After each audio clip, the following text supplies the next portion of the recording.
Hi, this is Steve Hargadon, and welcome to the Future of Education. It's Tuesday, the 25th of September, 2012, and our special guest is Ron Ritchhart, the author of Making Thinking Visible, or one of the authors. Ron, thanks for being here. Glad to be here, Steve. Really delightful to have you here. The Future of Education is a Web 2.0 Labs project. Thanks to Mighty Bell and Blackboard Collaborate for support. I am on my Hack Your Education tour, learning lots of really fun things, holding community conversations around education, some of which are now going to be informed by this book. The Learning 2.0 conference recordings are up and all available at learning20.com. Next week, so exciting, the Future of Libraries Conference, our second year. San Jose State University is the founding sponsor. That's the 3rd through the 5th at library2012.com. Currently 150 sessions scheduled, many keynotes, 24 hours a day for 2 days. Should just be a blast. Again, it's all free.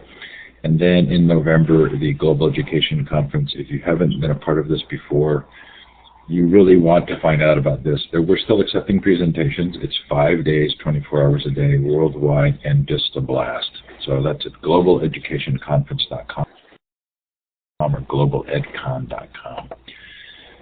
Tomorrow is the session I've really been looking forward to, the true history of the MOOC, with this gang of folks who have a lot to say about how the MOOC was originally created and how it's different in its currently publicized format. Tom Vander Ark joins us on Thursday for a look at his book, Getting Smart. Then we have Library 2.0 conference. Then Blake Bowles will talk about his book, Better Than College. Denise Pope from Stanford on her program, Challenge Success. Kirsten Olson on her book, Wounded by School. Susie Boss on her new book, Bringing Innovation to School, and lots more.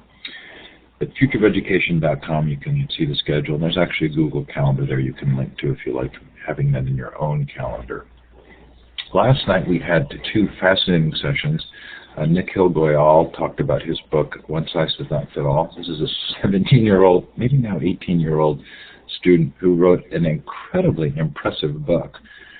Zach Malamed led a student voice panel as part of a follow-up to an Education Nation session. Really worth listening to. The recording of that is up as well. Fascinating view of a student panel that was led off by non-students, and they were quite candid in their criticisms. Bob Glinner and Dana McCauley talked to us about place-based education. That was really fun. Anyway, lots up there. Over 300 sessions, all recorded in Blackboard Collaborate form and in MP3. So this is when we give you a chance to let us know where you're participating from. If this is your first time, you want to be looking for some icons to the left of the map. You're looking for the star icon. You click on that twice to get the star, and then click on the map.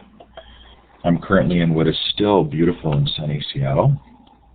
Not my home, but coming to you through the courtesy of Hotel Wireless, and hoping it stays. Look at this fun crowd. Feel free to put a note in the chat. It looks like New Zealand, Australia. I'm going to be in Australia in February doing an Educator 2.0 tour. That's lots of fun. We'll be announcing this week. And hope to visit Gordon Dryden in New Zealand. Anybody else who wants to have some fun getting together, let me know. The original MOOCers, well, tune in tomorrow night and you will hear the whole story. I'm not sure I know the whole story. Looks like Brazil. Oi, Brazil, tudo bem? If I were more of a polyglot, I would shout out a response. Oh, Bill Ulrich, that must be you in the Philippines, right?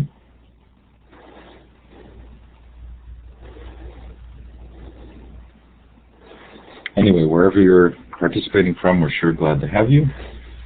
Thanks for joining us. I do recommend that you pull the chat window out. If you go to the top of the chat box, you can actually double-click on the top and drag it out. Or you can look for the little menu box, the drop-down, and detach the panel. That panel comes out. If you lose it or it gets behind something else and you want to recover, you can go to View, Restore Default Layout. But otherwise, it's nice to have that separated. It makes it a little bit easier to see the chat. So thanks to Mighty Bell We do have a Mighty Bell space for this session. That's a place to collect resources and continue the conversation if you'd like to do so. I'm going to put that in the chat right now.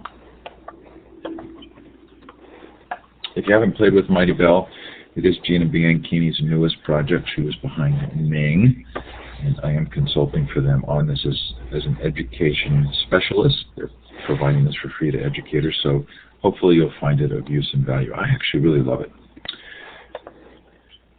As well, I loved your book, Ron, so thanks for that. Well, thanks, Steve.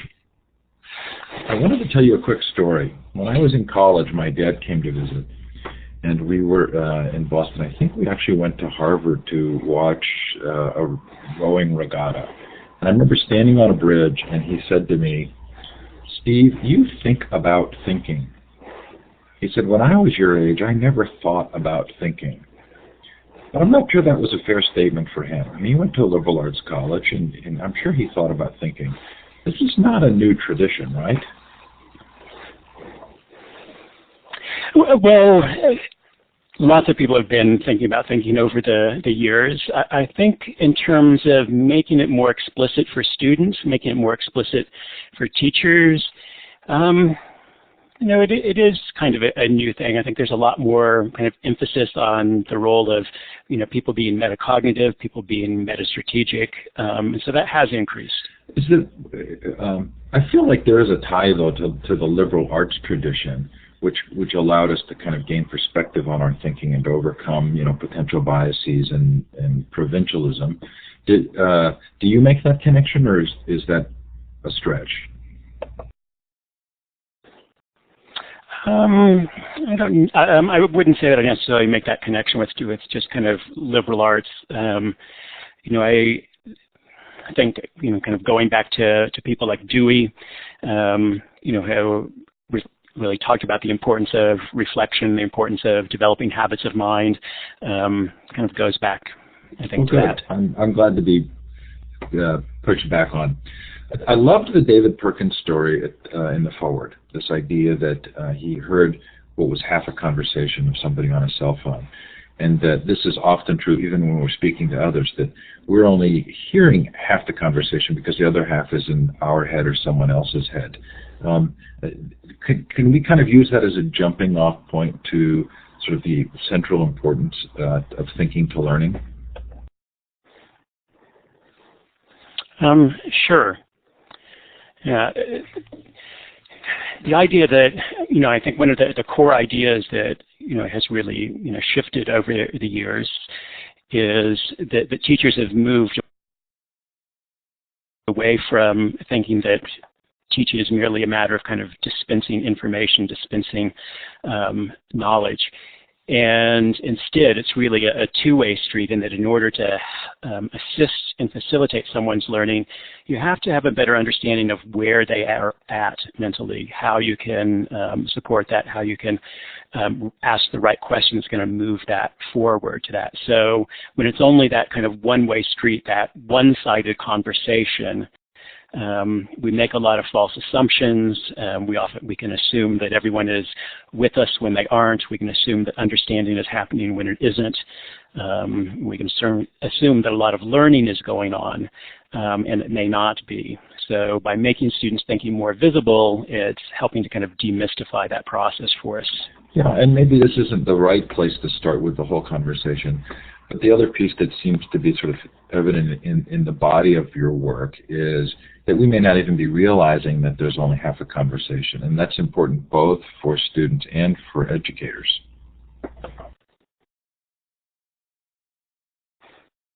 I'm sorry, you're cutting all out on me, Steve. I'm not hearing your question. Yeah, I'm sorry that that's the case. I am seeing that there's a general slowdown for all of us in the audio. You can see those little red dots next to the microphones, and I'm not quite sure why that is. It may be, Ron, that you're still, again, I'm not going to presume that it's your internet connection, but by virtue of the fact that everybody else has those red dots except you, it may well be. Why would there be any debate about thinking as being central to learning?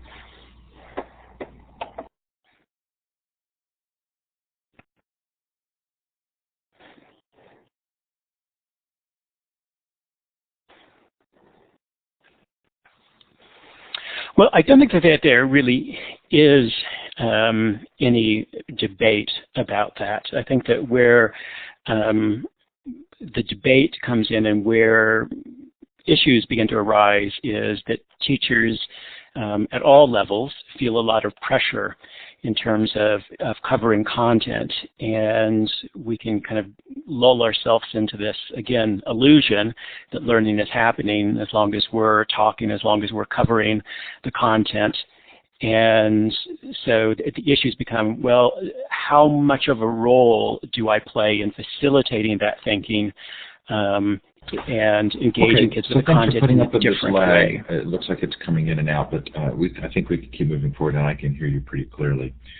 So let's talk about kind of the history here, because I'm not personally familiar with visible thinking and the cultures of thinking projects. Can you kind of describe the progression for us?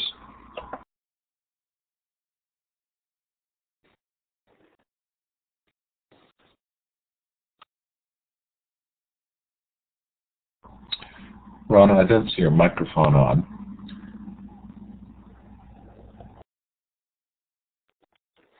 Can you hear me now? I can. Great. The history of this work goes back about 25 years at Project Zero, part of the Harvard Graduate School of Education.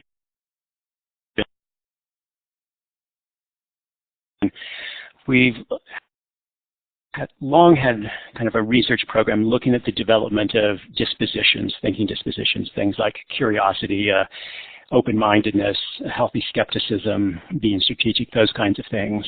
Other people have talked about those. And kind of a core idea of that is that dispositions can't be directly taught, that you can't teach a unit on curiosity or being a risk taker. And instead what you have to do is you have to enculturate those dispositions. They're developed over time.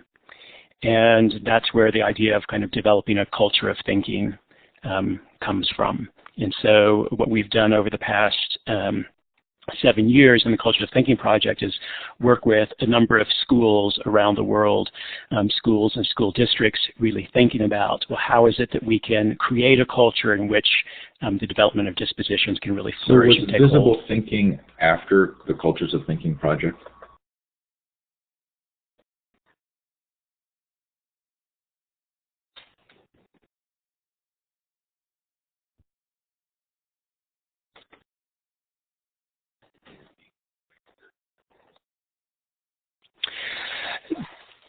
A little bit more about kind of the history of that. Then in 1998, sponsored by the Spencer Foundation, I did research in classrooms where teachers were very adept at kind of getting students to think, at nurturing these dispositions, to really understand what the teachers were doing.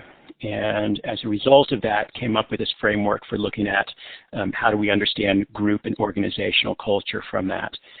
After that research, then with my colleagues David Perkins and Shari Tishman, we began work in Sweden, and we began kind of taking the ideas of that I had kind of picked up from that research. And a core idea was that the teachers that I observed these teachers for an entire year. Those teachers didn't once teach a thinking skills lesson. Instead, what I noticed was that those teachers used routines and structures to help support students in their thinking.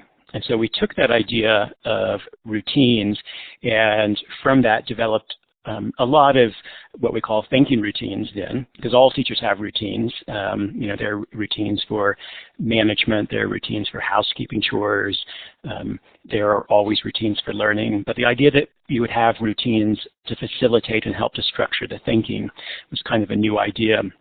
So we took that and really built a set of routines, and they became a really great place for teachers to really start on this work, and we call that visible thinking. Since then, we've had other projects. So there's an Artful Thinking project that Shari Tishman and Patricia Palmer direct, and then the Cultures of Thinking project built on that idea, and really took it the next step again, bringing in kind of these 8 cultural forces to really think about how do we kind of create that culture. And describe a little bit of the problem of using Bloom's taxonomy or any taxonomy to kind of describe levels of thinking.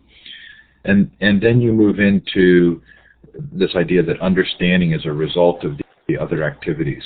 Can you describe that for us?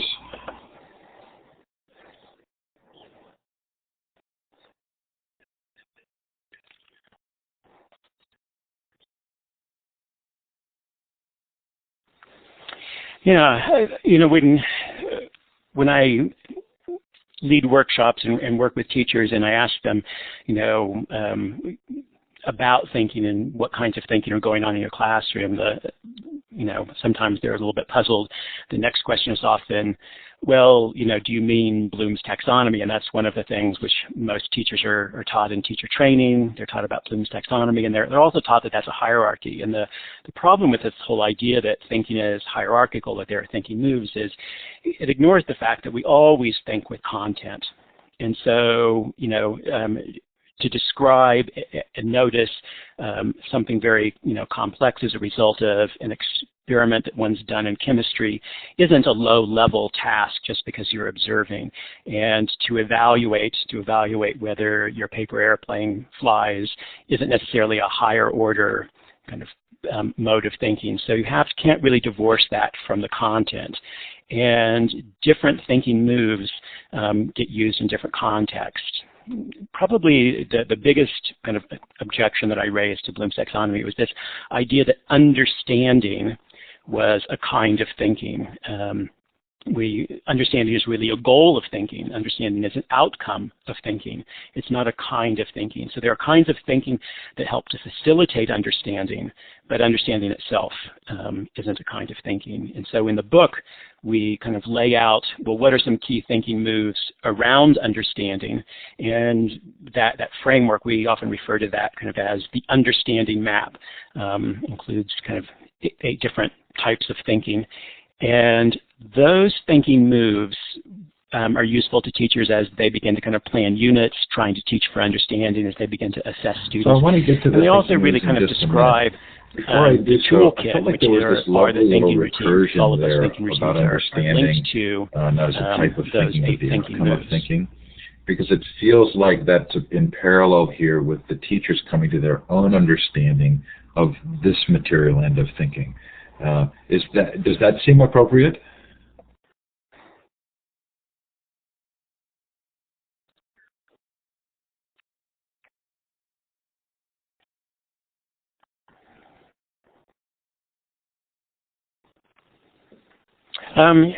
Yes. Yeah. So if we think about understanding as a goal that we want to achieve, then we have to again think about, well, what are the tools for achieving that goal? And if we think about, from our students' perspective, we want our students also, not just to understand material, but we also want to give them the tools to develop their future understanding. And so by kind of demystifying this process about what are the thinking moves which one can employ to help to develop understanding, we give the students and all learners the tools that they need.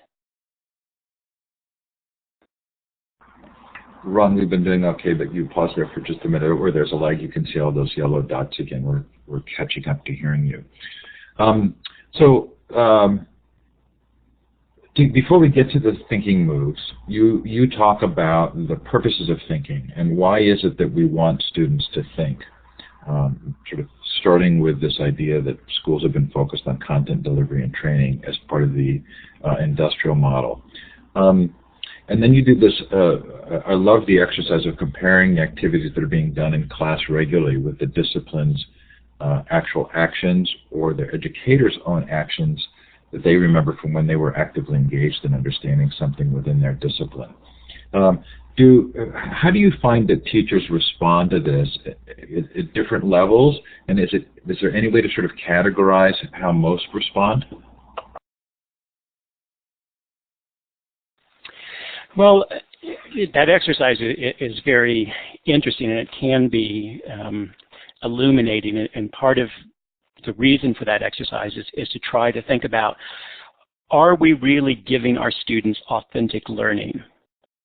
And so, again, by looking at the kinds of things that we do when we're trying to understand, the kinds of things that are actually done in the discipline, both of those are trying to kind of capture what is authentic learning. And, some subject areas do better with that than others within that. I often use that with mathematics teachers. I was a mathematics teacher for years, and when teachers look at that, they often begin to recognize that the kinds of things they're asking students to do aren't the kinds of things that really kind of build. These would be the thinking moves in particular for serving understanding, knowing that there are others. But do you want to describe sort of in general what they are?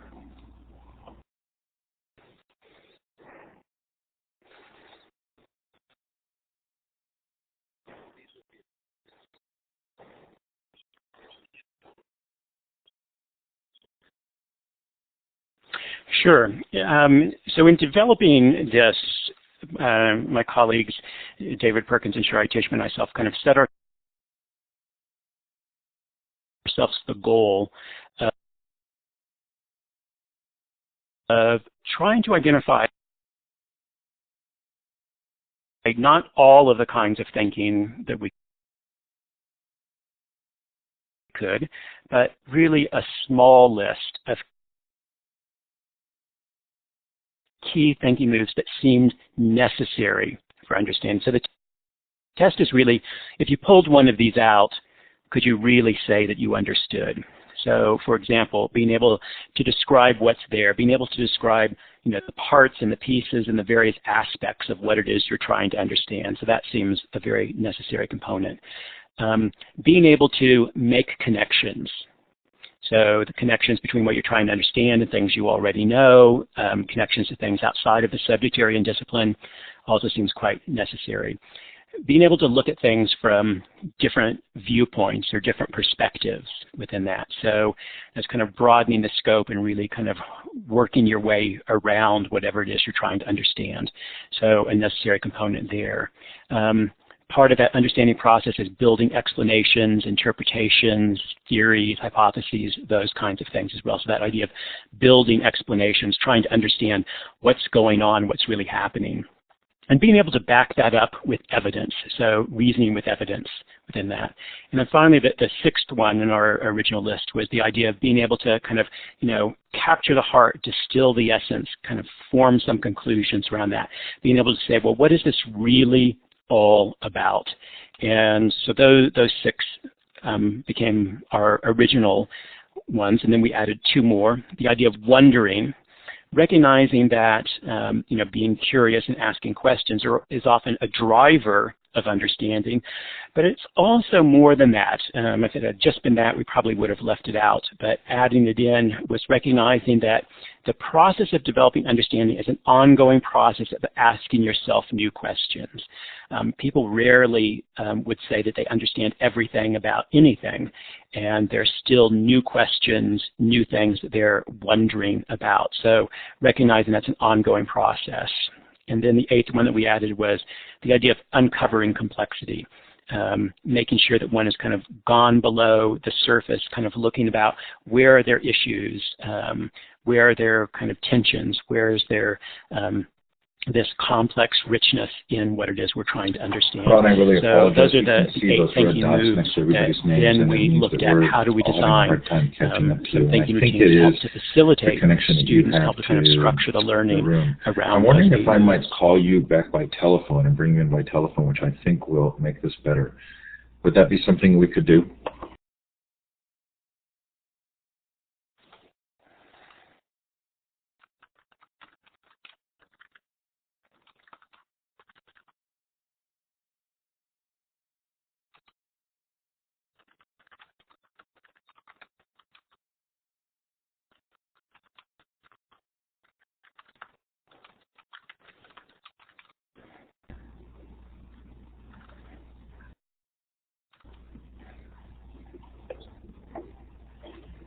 If you want to email me or that took about a minute for me to hear you respond. So if you want to email me your phone number, I'll bring you in by phone, and feel free to just stay in the room, but we'll do the audio by phone. That way you can see people's comments.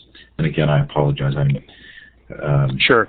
I would assume it was an issue with the system, except that everybody else is having the same difficulty hearing you. So if I can, I'll just give you a call right back.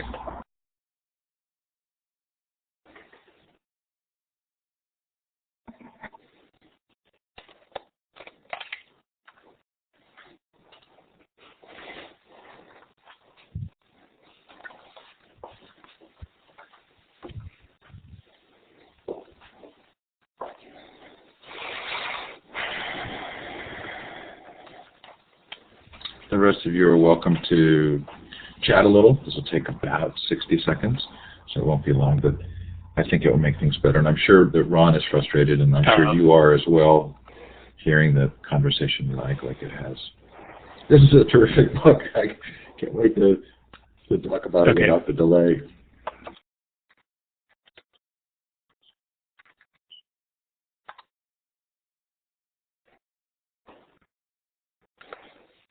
All right.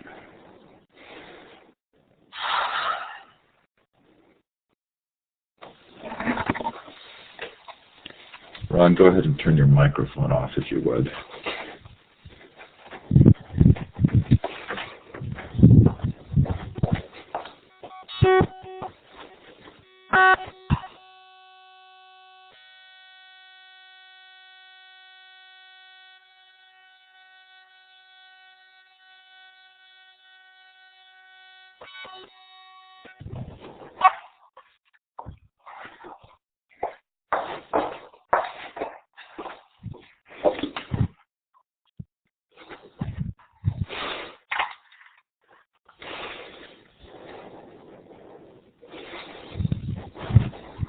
Ron, are you there? Yes. Okay, your audio is a little bit lower because you're coming in by phone, but I'm going to try and turn it up from this side, and if you can speak up, that would be great. All right. Oh, lovely. It's nice to actually be talking to you without feeling like you're battling a lag. Yeah, sorry about that. I'm not sure what. So you make it, no, it's some kind of a bandwidth issue.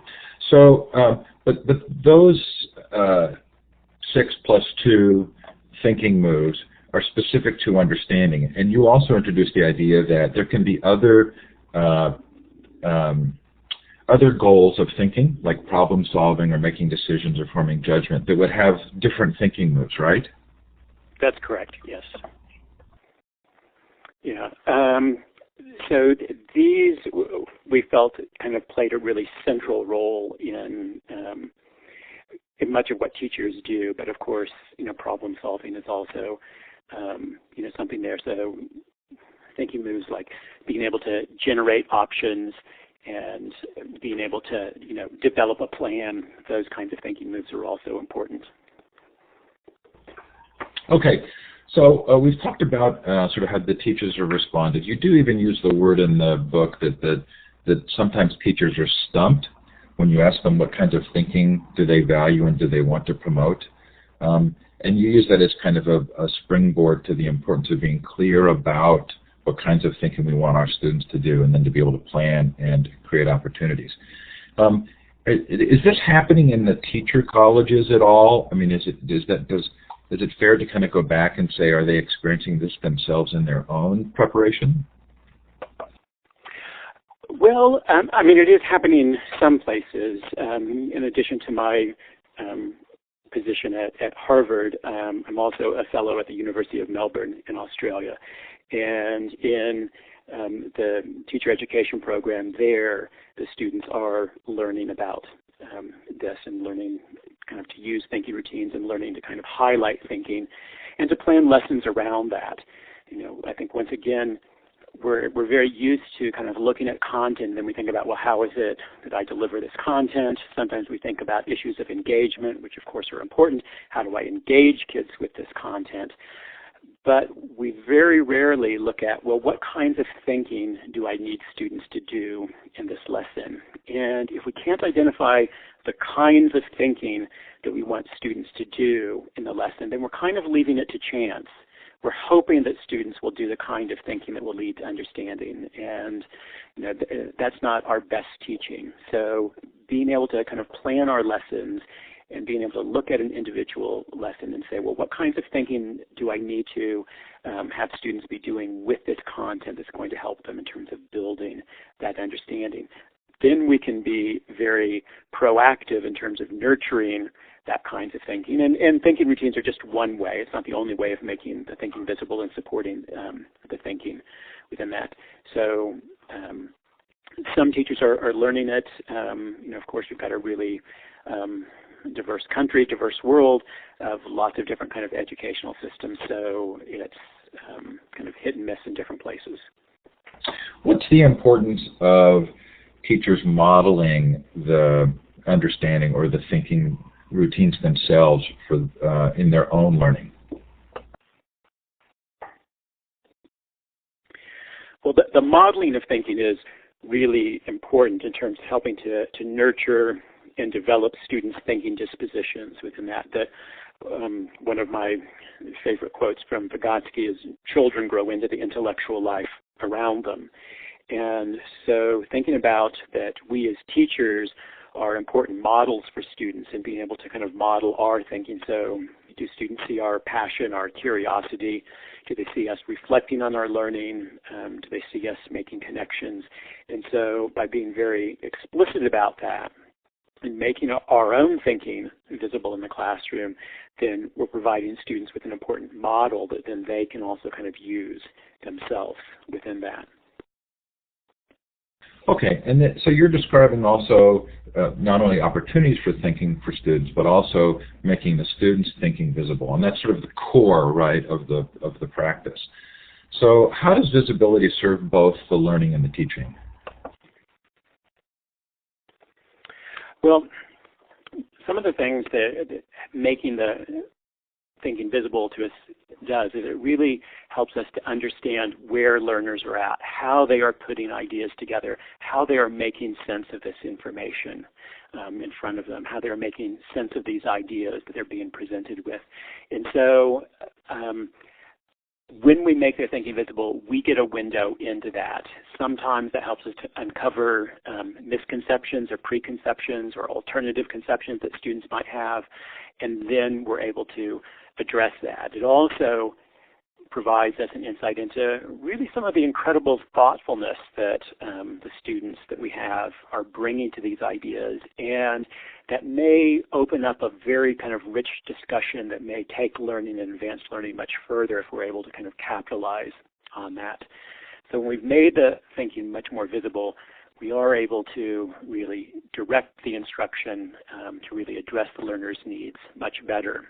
I think the other thing that we have to recognize about the importance of making thinking visible is that that's really the only way that we can assess understanding. We've got lots of tools for being able to assess knowledge and skills, and they're relatively straightforward in terms of being able to assess, does someone have this knowledge, does someone have this skill? Not much of a difficulty there, but when it comes to understanding, that's a much more difficult thing to be able to assess. It's a part of the understanding is about not just does someone know some content, but how are they putting this content together? How are they making those connections? And so we have to make their thinking visible to give us a window into their level of understanding. You have a section where you describe, it looks like 1, 2, 3, 4, 5 different ways of making the invisible visible. This is prior to getting to the thinking routines. And some of them just were lovely, like yeah, but what's the other story? Or what makes you say that? Do you want to describe a little bit sort of the core of the ideas here of what teachers can do? Well, in terms of making the thinking visible, one of the ways that teachers have always done that is through the questioning that they have with students. And one of the things that we've found has, that is just an incredibly useful and simple question is, what makes you say that? And that question works when it's not said in a kind of confrontational mode, but when it comes from a place of genuine curiosity. And the difference it makes is really, quite astounding. So instead of just taking someone's reply at face value, following up with what makes you say that gives us a window into, well, what is their reasoning behind that? What are the ideas that kind of gave, birth to the comment which we just heard? So a very kind of simple way of uncovering that. I think that one of the key things that we found in classrooms is making students' thinking visible has to come from a genuine place of curiosity and interest from the teacher. You can do these routines, you can, ask questions, but students are very adept at knowing, do we really want to know the answer to the questions we're asking? Are we really interested in their thinking? And once we show an interest, a genuine interest in another person, in their ideas, and in their thoughts, we get so much more from them, and we see that all the time in classrooms. I think the story is from you in the book where you've given sort of instruction in this regard or talked about it, and then people have sort of written down, or they've watched you and written down the questions you asked, and then they'll come back and say, well, I asked the same questions, but I didn't get the same responses. Was that your story? Yes, yeah. Yeah, for several years, while I was still teaching, I used to do kind of model teaching in terms of mathematics. I would go into people's classrooms and teach a lesson, and other teachers would kind of, watch me teach. And this happened to be at a point we kind of go through some of these waves in education where people were very interested in asking good questions. And so I was kind of very aware of, the questions I was asking, and teachers were also very aware of the questions I was asking. And I often got from principals, from other teachers, the question about questions, which was, well, how do you come up with your questions? And I was always stumped by that. I was like, gee, I must have some way of coming up with this. And then I finally realized, it's really about listening to students' answers. And when teachers just copied down the questions that I asked and then, kind of did them, we see that today in many kind of scripted programs which teachers are forced to use, that the questions are there, but if they don't come from a genuine place and we aren't genuinely interested in the answers, then it's very difficult to ask those follow-up questions. But when we're really listening to what students say, then the dialogue, the discussion, the conversation takes on a very rich life because it's always in response to what students are saying. And that's where learning begins to really move forward. It occurred to me in reading that section that probably comes with increased confidence in the role of the educator in sort of eliciting this thinking about thinking, right? I'm sorry, can you say that one more time, Steve? Well, it seems like that your ability to actually listen is probably in large part your time and confidence in doing this and getting constructive results. Well, I think that's a factor, but I also think that another factor is having a genuine interest and curiosity in our students. One of the things that we know and that has been written about by many people is the importance of our interactions with students, our relationships with students, and basically our students kind of want to be known.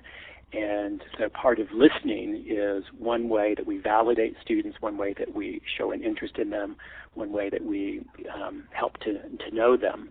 And I think that a lot of that really comes from that very genuine place of being interested in our students.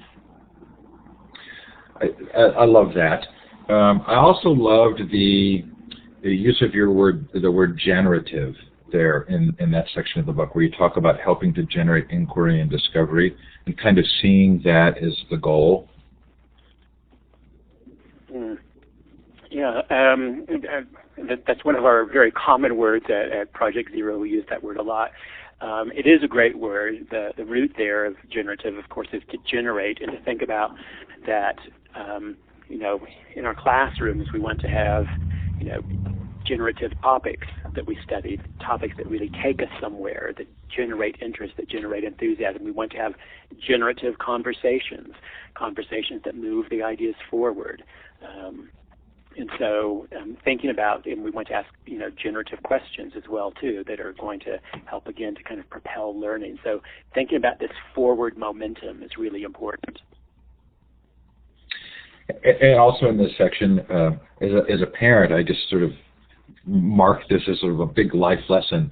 You talk about what makes you say that question, and then how students will pick up on that, both in using the questions themselves, the same question themselves, but also in kind of knowing in advance what to answer as that question continues to be used. Yeah, one of the things that we see, in classrooms where that question becomes, used, and that's really a great example of the idea of a routine. A routine is nothing more than, this is the way we do things.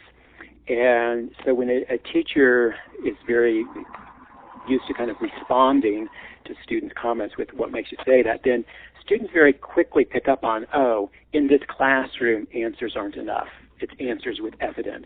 And it doesn't take very long before, students really pick up. And when I say not very long, I mean with secondary students, it can be, within a single period, they'll pick up on, this is how you respond to that. With younger kids, it takes a little bit longer, but it happens incredibly quickly when students kind of recognize that answers alone aren't enough. It's answers with justification, with evidence. And that's one of the things when people come into some of the classrooms where teachers have been building a culture of thinking, that's one of the first things that they notice is that students talk differently. They aren't just kind of giving answers, but teachers are also asking different questions. They're expecting evidence, if students aren't giving that, then they're following up with what makes you say that, and that becomes part of the fabric of the classroom. You talk about how using these sort of consistent practices and respecting students' thinking often leads to students who haven't been performing well before performing. The subtitle of the book talks about independence for all learners, and there are a couple of places in the book where you sort of specifically mention the importance of learners becoming independent and capable of directing and managing their own cognitive actions or learning. I was intrigued why that might not be sort of the center argument or thought of the book. I kept thinking, doesn't it all come back to a view of education and public education as being a way of helping create independent learners? I think that the notion of independent learners, if you were to go around, to schools and ask groups of teachers, that would be very high on the list within that. And when I talk with teachers about what dispositions they value, independence, risk-taking, those kinds of things come up quite a lot. And then if you kind of step back and say, this is something that we, care about and value, you naturally then have to ask yourself, well, where is it that we're creating opportunities for that independence? What are we doing to really develop that independence within that? And that's where things begin to break down. We may not actually, a lot of schools actually develop greater dependence of their students. Again, in some data from Australia is that many of the very selective private schools where students score very well on tests and then get into places in university, they actually found that there's a huge problem with those students dropping out because they actually haven't learned how to learn, because the teachers have actually made the students quite dependent on their help and their assistance and their nurturing, and they're not then finding that at university level. So we do really have to think about, if we care about this, how is it that we're really developing that independence? And then when it comes down to the issue of how thinking gets linked to this, it comes back to the broader issue about, why is it that we should kind of care about this? Or haven't we always done this? Haven't we always asked kids to think? And the reality is that, of course, students have always been thinking, and particularly, the best students have always been very adept at thinking. But part of what we want to do is to demystify that process for students. We want to make that explicit. That's what the thinking routines do. And the thinking routines ultimately become tools that students use. And that's where the independence comes from, that when students are recognizing that these are tools that help them to structure and to scaffold and to support their own thinking, then that's where we see students really developing independence. And I would say that one of the biggest misconceptions that teachers have kind of around the thinking routines is they look at them and say, these are great tools for me as a teacher to use in the classroom. And they are, but ultimately the goal is that students begin to take them over as tools, and that's where the real power lies, and that's where the independence lies, is when students begin to kind of recognize the routines. They recognize in particular the thinking moves that are associated with the routines, and they become more in control of those.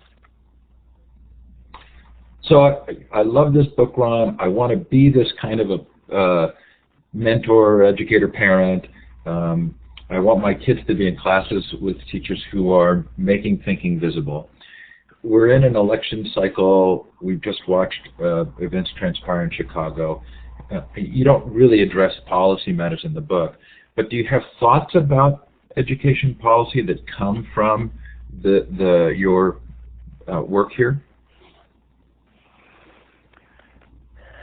Well, there are, I think, a lot of kind of connections that we can make.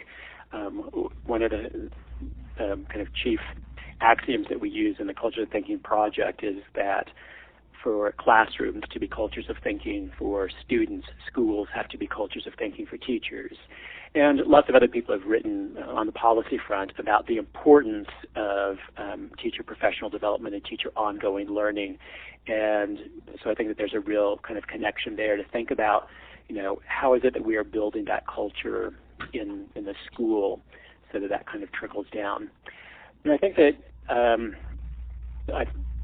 very interested to kind of think about how the Common Core begins to develop and how the emphasis kind of on thinking, on evidential reasoning, which occurs in a lot of the aspects of the Common Core, how that also will kind of begin to connect.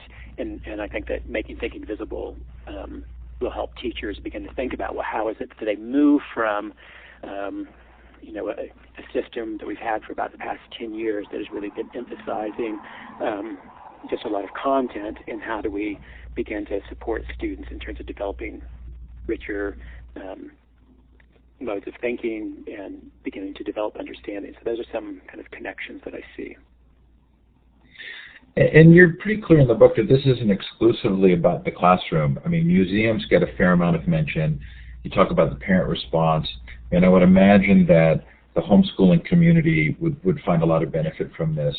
I know that for me, I'm on this tour trying to hold conversations around education, and it feels like there's sort of a brilliant connection in helping parents become aware of thinking about thinking, even in their own schooling, identifying moments when they really felt like they were engaged and what the thinking is there. So it's not just about school, right?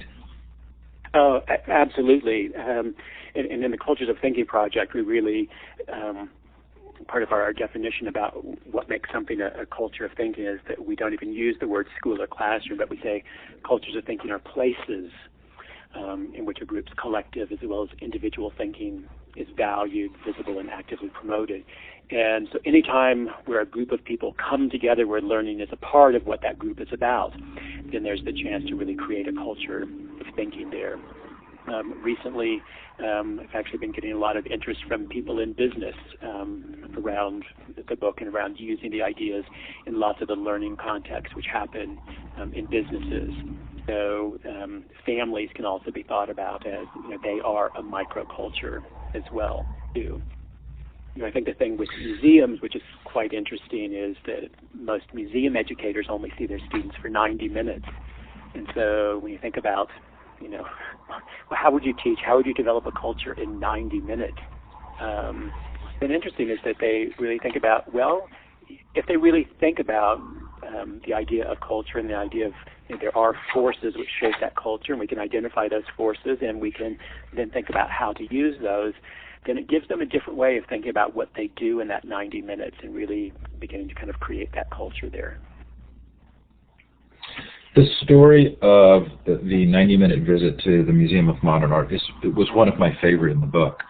And we don't have time to cover all of those. And certainly, I'm making as high a recommendation as I can for people to buy the book if you're not already a fan, because I noticed in the chat that many people are already fans. But we only have a few minutes left. And one thing I would love to hear from you, that just because there's some flavor to it that someone might not get fully from the book, are the common pitfalls and struggles. And I just loved even the names of them, right? The sticky note mania, special of the day, To Kill a Mockingbird syndrome, death by worksheet. Is there one in particular that would be fun for you to talk about? Well, perhaps kind of the death by worksheet. That teachers are, one of the things about making thinking visible that you have to accept at the front end is, you've got this classroom which, could be 25 students, it could be 35 students, it actually could be 150 students. And if you're going to make thinking visible, you have to recognize how incredibly individualized kind of that is. And that means that kind of distilling things into a single, kind of worksheet, you have to begin to kind of take yourself and put yourself kind of in the student's perspective and to think about, are you really going to get the student's thinking as you've kind of taken the structure of the routine and turned it into a worksheet? Or are you just going to get students filling in responses because they want to be done with the worksheet within that? So there's a lot of seduction in the worksheets. Lots of teachers feel like they need to be accountable, that the parents want to see what they're doing, and they get nervous when they're kind of just having discussion and there isn't something recorded, something written down. But the reality is that what's written down is rarely very rich. I've never, very rarely seen anyone take a routine and turn them into a worksheet that has all of the richness of the thinking. Certainly recording sheets can be useful. We use a lot of sticky notes to help kind of record ideas to do that. But the real richness often comes out in the discussion. And so if you are using a recording sheet, you have to think about, well, that's just to get some initial response and initial ideas down. But we actually want people to be building on one another's ideas, be challenging those ideas, and be advancing those ideas forward. And so the discussions wind up being an incredibly important aspect of that. One of the things that I wished in reading the book was that there was an audio version, because I didn't have time to go through all of the thinking routines, and wanted to talk. Well, I would love to listen to them, and there isn't. I didn't see an audio version available.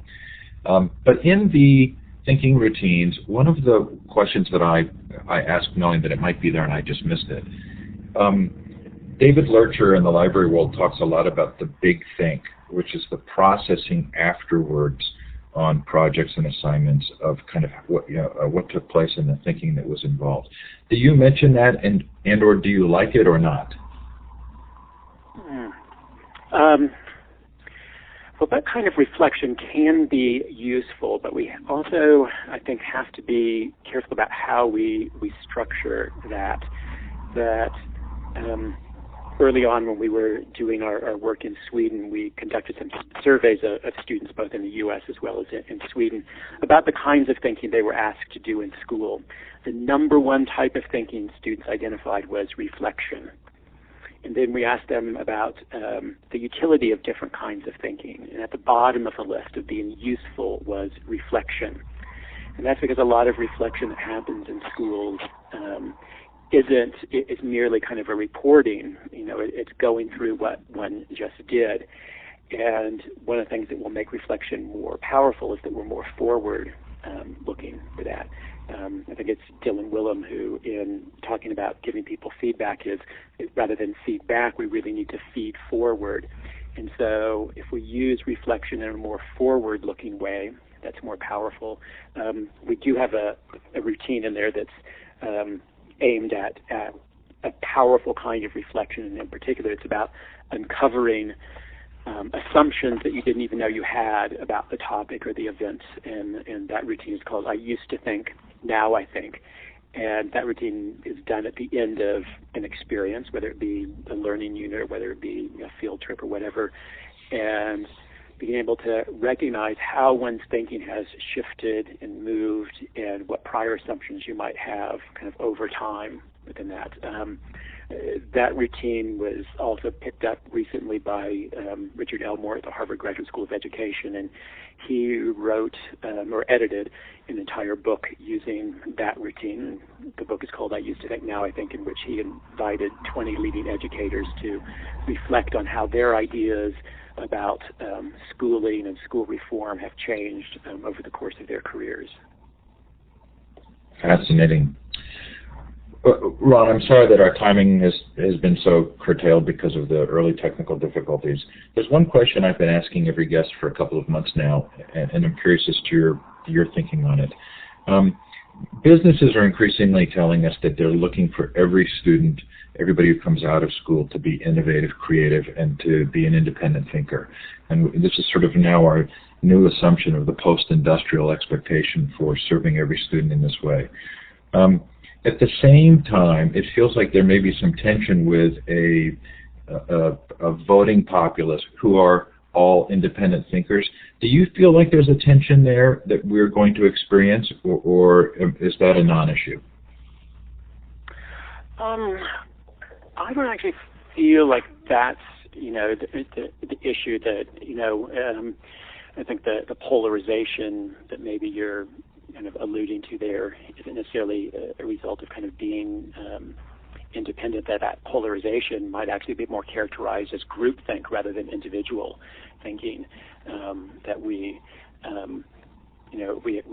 now, with technology and with media, we have access to news and reports that just confirms our view and our perspective within that. So if we're independent, and I think that the idea of being an independent learner and being is different than kind of a broad notion of just being independent, being one's own person or free thinker within that. And I think that idea of being what businesses are often describing as someone who's more of a self-starter, someone who can work on their own, but no one solely works on their own. They need to also know when they need input, when they need feedback from other people as well. Ron, as a courtesy to our guests, we always finish on time. Thanks for being patient with the early lags and for switching to the telephone. For those of you who have been participating, sorry that we didn't get the Q&A. If you would like to download Ron's slides, you can do so by going to File, Save, and we didn't get to those slides, but they are in the slide deck, and you can save the whiteboard. Tomorrow night, The True History of the MOOC, and on Thursday, Thomas Vander Ark. Ron, thanks so much. My pleasure, Steve. Really appreciate your patience. Really love the book, Making Thinking Visible. Highly recommended. Take care, everybody. Have a great night or day, depending on where you are. And thanks again. Bye, Ron. Bye.